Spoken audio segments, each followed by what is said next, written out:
Welcome back to the Naval News section, everybody. Today we're going over the Fleet Tracker. That's where we talk about the American fleet at sea deployments.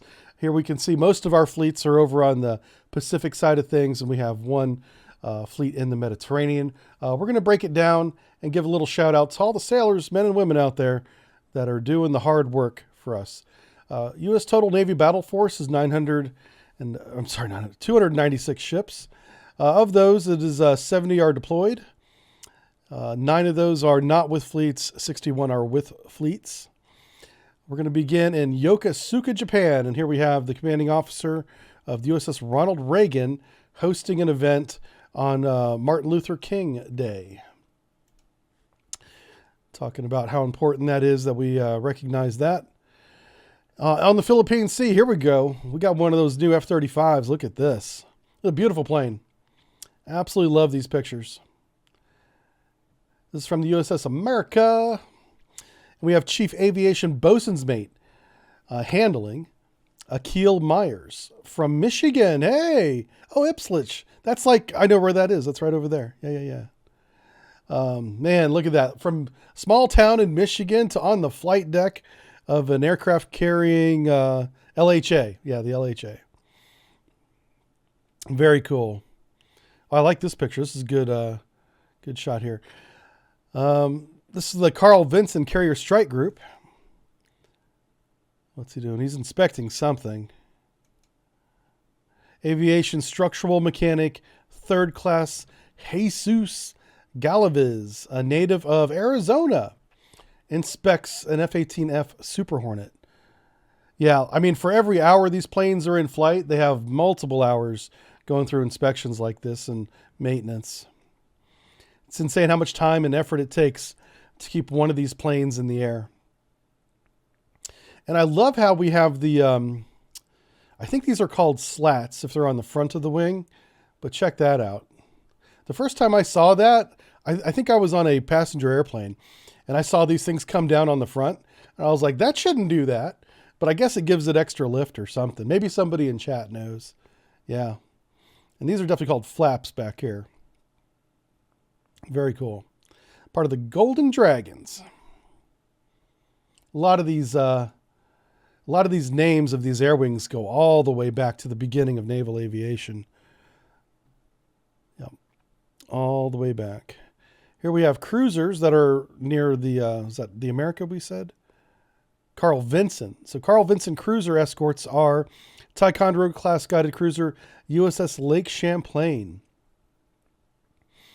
And they're doing a man overboard drill here. So here you can see the flare in the water simulating the man overboard holding a flare up. It's actually, there's nobody actually in the water. It's just a flare in the water. And they're going to practice driving the boat near it, maybe getting a small boat over the side and going out and collecting the flare. Of course, they won't actually collect the flare, but go to the flare. Yep. The way we did that on submarines is we had we would save some cardboard boxes, which you don't normally ever save, like from the galley. Like, so like the milk in the milk machine is a 5-gallon bag, plastic bag of milk. And that bag is in a cardboard box. So whenever you drink the milk and it's day 4 of the underway, you've got this cardboard box now. So what we'll do is we'll tape the edges and corners of that box and make it somewhat watertight. Not really, but mostly watertight. And then we'll maybe put some reflective tape on it, maybe not, and just chuck that box over the side when we're on the surface and practice driving the submarine on the surface towards the box and, simulate rescuing men over the side. We didn't actually use flares like they're doing here. One of the officers of the decks that I had was so good at getting the Oscar, the box, recovered. He could drive the submarine right into it and the bow wake would push the box up on the deck forward of the sail. And if he was lucky, it would stay there and not get washed off right away. But he was pretty good at getting the sailor or whoever's in the water.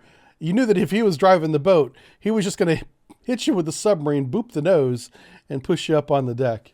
Which, if you're trying to be saved, that's okay. Just get ready to get run over by a submarine.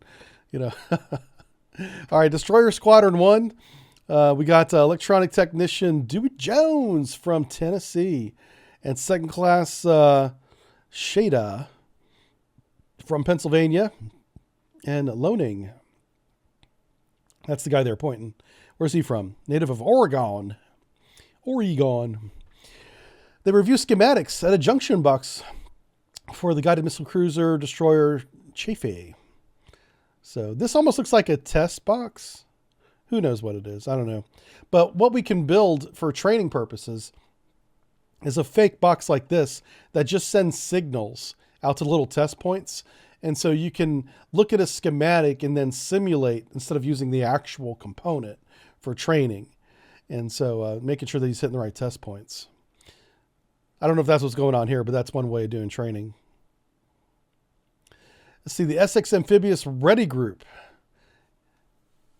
Let me read some chat here. Why not just reinflate the milk bag? Oh, that's pretty nasty. Fish, Jesus, okay. No one's blowing in the milk bag, man. Oh, I love this picture here. The carrier Abraham Lincoln is getting supplies, I guess. It's a nuclear carrier. It doesn't need fuel. But there's a lot of fuel kept on board the carrier. Well, I guess they need fuel for the planes. That makes sense. But one of my buddies in the Navy, he's in the surface Navy, he's telling me that not only can they do underway replenishment from these supply ships, they can do underway replenishment from the carrier, because the carrier itself has so much on board in terms of fuel and supplies that they can actually do this underway rep without the supply ship if they need to. I don't know how common that is. He didn't tell me. But you don't need this if you have a carrier, according to him. Here it says the Abraham Lincoln Carrier Strike Group deployed from San Diego in January. They just got underway. So by now they should be off the coast of China or in that region anyway. Japan-based aircraft carrier Ronald Reagan normally begins its annual maintenance period in the early part of the year, which would likely leave the Abraham Lincoln to conduct operations all by itself. Yep. And here we have the F-35C Lightning II. This is one of the new boys. Yeah, I think last year they just started operating off the carriers here. So here he's got green bars on the ball. So pretty good landing. Very nice. You can see how the hook grabbed the wire there. Beautiful. And this is the carrier Air Wing 9 is based out of Lemoore, California, and is embarked on the Abraham Lincoln. And for protection, they have the Ticonderoga USS Mobile Bay, CG-53, home ported out of San Diego. And I believe we saw this photo last week. I think they're rehashing photos on us. But here you can see the small boats there for over-the-side deployment. This is a flag staff. That's not a gun. It's a flag staff. This is the fire control radar, one of many. Radar dish there where they can individually target for missile guidance. And then this is one stack, and you got a second stack here. Very good stuff. I'm not sure what that is. Anyway, good photo. So alongside the Ticonderoga, they have 4 of the Arleigh Burke destroyers. The Fitzgerald, the Gridley, the Sampson, and the Spruance. Out of Everett, Washington, or San Diego. And in Guam, what's this? This looks like a boomer. Navy ballistic submarine USS Nevada has pulled into Guam. I wonder why. Maybe they do maintenance or something? Maybe something broke. Yeah. This is not normal. I mean, this happens. It's just not normal for the boomer to come in. But you can tell she's been at sea a long time. Look at how sun-bleached her topside is here. And the rust, too. My gosh. Yeah. I wonder if they're going to do crew turnover in Guam. Let's see what it says. Maybe it tells us. The ballistic missile submarine Nebraska made a rare port visit in Guam on January 15th during a strategic patrol that originated in Washington. Nebraska's visit to Guam is the first of an Ohio class since 2016, over 5 years now. The visit amid tensions sends a message, intended or not, that we can park 100-odd nuclear warheads on your doorstep and you won't even know it or be able to do much about it. Yeah, China's already got that message, but every once in a while they need to be reminded, so that's not bad. In the Ionian Sea, look at him. He's about to drop his mixtape here. Follow me on my socials. Who is this? What's his name? Let's give the sailor some credit. Aviation Bosun's Mate Handling, 3rd Class Tyler Williams of Texas, poses for the photo of the hangar baden in the Nimitz class. USS Harry S. Truman. Very cool. Okay, Harry S. Truman Carrier Strike Group remains in the Ionian Sea. The CSG departed for its deployment on December 1st, along with United States ships and the Royal Norwegian Navy frigate HNOMS, the Nansen. Oh, I mistakenly said the Nansen was Dutch a few weeks ago, and woo, everybody let me know I was wrong. So thanks for correcting me. I do want to make sure I get those things right. This is a Norwegian frigate, not a Dutch frigate. I think I said Netherlands or something like that. Anyway, Defense Secretary Lloyd Austin ordered the strike group to remain in the Mediterranean Sea rather than continue to U.S. Central Command. Yeah, that has a little bit to do with what's going on over there in Ukraine right now. So Carrier Air Wing 1 is on the Harry S. Truman, and we've already given these guys credit by name, so we won't read each one of these. But let's take a look at the picture. Looks like they're doing some maintenance on one of the helicopters here. Look at how complex the rotor system is. Unfortunately, I have to go do my job. I may be back later on if the stream is still up. All right, Bacon, thank you for hanging out with us today. Yeah, I mean, their maintenance procedure is on this laptop. That's why they have the laptop there. Yep. So he's reading the PM, preventive maintenance card, or if it's repair card procedure. And it's a 2-man procedure, it looks like, which would make sense for aviation. But just look at the linkage and the sensors and there's a sensor going to this blade for some reason. I'm sure there's a very important reason for it. Anyway, this is very complex. Yeah, hats off to all the aviation mechanics. That's not an easy job, and they do it well. Okay, back to the cruiser. Here we see Seaman Adams Villa conducts flight operations of a Nighthawk helicopter assigned to the Proud Warriors. On the flight deck of a Taekwondo class cruiser San... I'm going to say this wrong again. It's Jacinco. Someone was trying to correct me on saying this word right. I think he said it's Jacinco or something like that. Like the J is a Y or something. I don't know. People are always correcting my pronunciations because I'm always getting it wrong. All right. And then the Destroyer Squadron 28 is based out of Norfolk with, looks like 4 destroyers and the Royal Norwegian frigate is with them. Take a look at this picture here. Very cool. Sorry, sailor, I'm getting your name wrong, or the ship you're on all the time. All right, very cool. Does anybody in the chat have anybody at sea right now?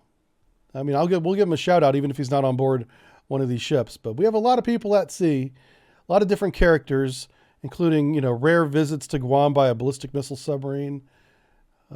Not the first time it's happened, but the first time in a long time that's happened.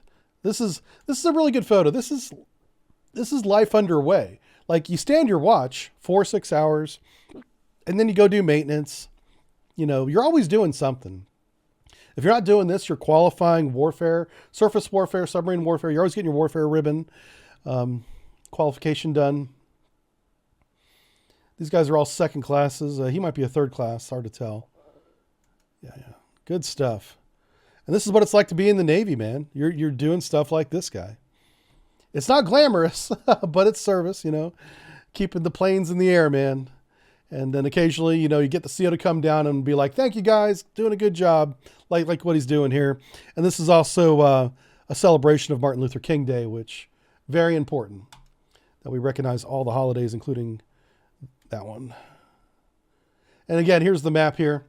You got the Ronald Reagan. He's in port, so I'm not sure why it's on this map. Maybe it's just showing you that it's in Japan. Abraham Lincoln looks like is at sea. The America, it's got the Marines on it with the SX-2 and the Carl Vinson. We have a lot of firepower in the Philippine Sea here. Guam is, where's Guam at? Guam is like over here somewhere. So that's where the ballistic missile submarine would be. They don't put the submarines, of course, on this map. And there's the Harry S. Truman just hanging out here in the Ionian Sea, doing its thing. Keep an eye on Europe. Making sure things stay calm over there. All right, did anybody say they have somebody? Nope. Okay. All right, well, that's it for the Fleet Tracker. Thanks for watching, everybody. Bye.